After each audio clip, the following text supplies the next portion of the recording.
Hi, I'm Cameron Lyons and I'll be discussing the topic of business and government strategies on trade patterns throughout the COVID-19 pandemic.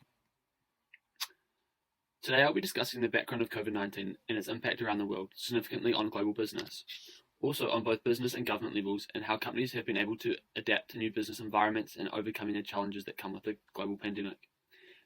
It also perceives how government regulations and interventions have helped businesses to succeed through the tough times. Finally, I will look at the different trade patterns, both domestically and in the foreign countries, as well as the threats and opportunities that they perceive heading post-pandemic. The COVID-19 pandemic hit the world by storm in 2020, forcing countries to go into strict lockdowns and businesses to shut down and people to stay at home. It meant a huge decrease in exporting and importing of goods, with trading partners around the world and marketing and economies were facing the level of challenge since the Great Depression. With no international business because of new regulations and rules, it forced a downfall in the global supply chains and created uncertainty for companies, and with business not flying, soon liquidation and unemployment skyrocketed in all sectors of business. It forced working life within a business to be very different, with the introduction to working from home consistently, and these changes in a business environment will continue to be vital and relevant in the future years of business.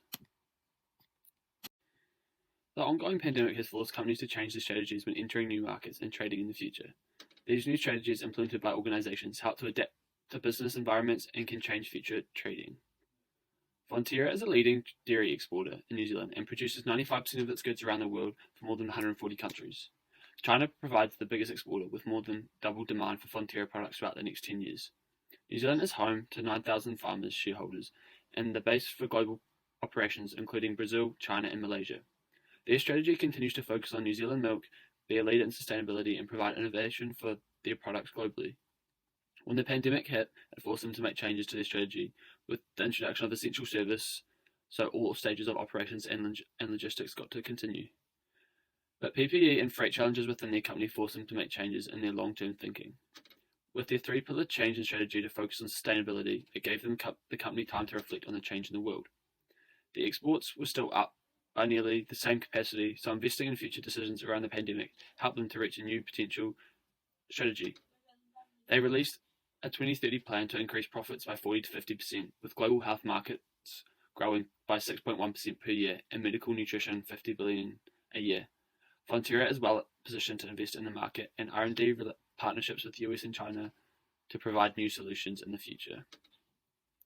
Nestle is a global food drink company founded in Oceania, and this is a leading permissible manufacturing hub that provides exports to over 50 large countries. It had also been assumed as an essential service throughout the pandemic and found itself continuing to export goods and services with less strict lockdowns compared to New Zealand. However, with the new health risks and lowered importing of goods, they had to come up with a new strategy to overcome these challenges.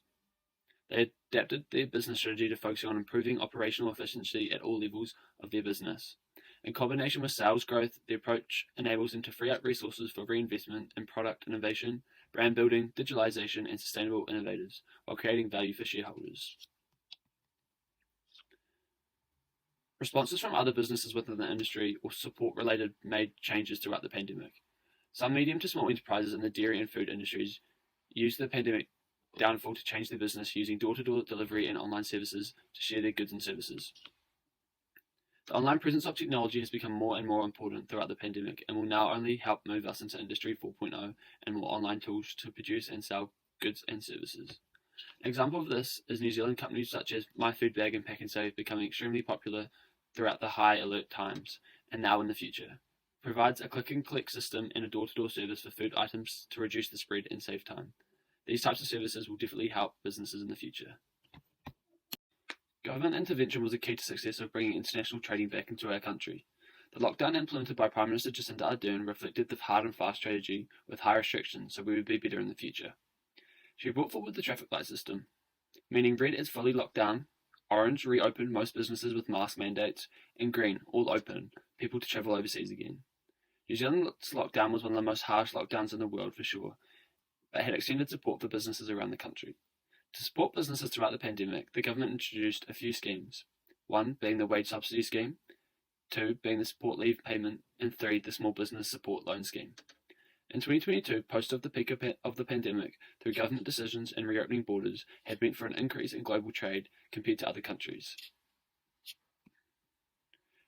Domestically, trade patterns were very different compared to other countries around the world, with different challenges and trends on the global markets, benefiting and disadvantaging in every angle.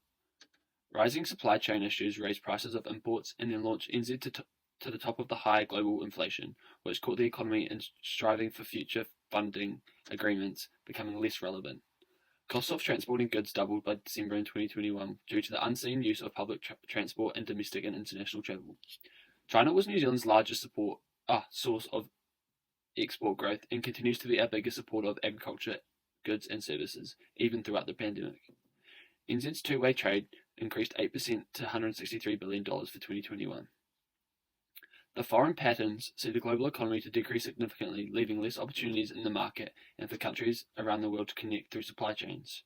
During the pandemic of the end of 2021, it had seen China grow into the imports, and by the start of 2022, stones and metal goods and pharmacy goods grew a positive trade gap globally, especially with the need for those services to be implemented in our daily lives. Finally, a decrease in total exports was a key drawing point to the major countries such as China, US, and Germany. Some of the threats of the trading in the future have become a reality in most business environments today, and will continue to find ways to adapt to these. Border procedures play a huge role, with not all countries being open. Slow delays of goods and services around the world have become normal, and with limitations of entries because of the restrictions due to the pandemic, trade borders will never be like they used to. Growing protectionism is one of the most common threats, with advanced economies post-pandemic showing new forms of easier ways to trade that will only benefit them rather than big agreements. Countries have come up with easier alternatives to trade in a globalized world. The opportunities that trading can see in the future as a very adaptable technology has seen a dramatic rise over the last few years, with new strategies to influx productivity and new online ways to connect with people around the world. Businesses couldn't be easier, and new online ways to connect with people around the world. Business couldn't be easier and more advanced at the same time. Another opportunity that is the trade agreements. The opportunity to actually stop and think about the world's economy, forward thinking, can see globalization increase in ways and create new opportunities for SMEs and large enterprises to merge together and develop countries. It's a win-win for everyone. COVID-19 shocked the world in ways that we wouldn't think, making the business world have to adapt to new rules and regulations and new ways of trade in the future. Through the adoption of new strategies and government interventions, it has helped businesses overcome the challenge of the pandemic. Domestic and foreign trade patterns have helped to show threats and opportunities for companies wanting to successfully trade in the future. Overall, for international business and trade to rebuild the future global economy and markets and continue to share exports and imports with nations, they need to think outside the box and work together in the long term rather than the short term. We've learned this through new strategies.